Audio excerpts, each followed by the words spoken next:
ప్రభునందు ప్రియమైన వాళ్ళారా, ప్రభువైన యేసుక్రీస్తు నామములో మీ అందరికీ శుభాభివందనములు.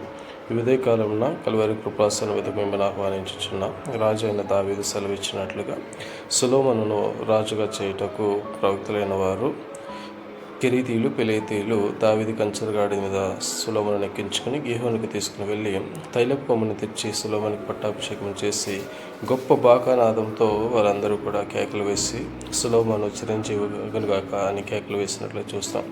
ఈ అల్లరి అంతా కూడా అక్కడ అదోనీయకు అక్కడ ఉన్న వారికి వినపడినప్పుడు ఈ విషయం ఏమైనదని తెలుసుకున్నప్పుడు అక్కడ ప్రవక్త వెళ్ళి దేవుని ఆలోచన చొప్పున దావీదు సెలవిచ్చినట్లుగా సొలొమోను రాజుగా అభిషేకించారని సెలవిచ్చినప్పుడు అక్కడున్న జనులందరూ కూడా భయపడి పారిపోయినట్లు చూస్తున్నాం. అయితే అదోనీ మాత్రము దేవుని బలిపీఠపు కొమ్ములు భయపడి పట్టుకున్నప్పుడు సొలొమోనుకు ఆ వర్తమానం తెలియచేయగా అతడు యోగ్యుడైన ఎడల అతని తల వెంట్రుకల్లో ఒకటైన కింద పడదు, కానీ అతని యందు దౌష్ట్యం కనబడిన ఎడల అతడు మరణశిక్షకు పాత్రుడని సెలవిచ్చినప్పుడు అతను పిలిపించినప్పుడు సొలొమోను ఎదుట సాష్టాంగ నమస్కారం చేసినప్పుడు ఇంటికి పొమ్మని సెలవిచ్చినట్లు చూస్తున్నాం. ఆమె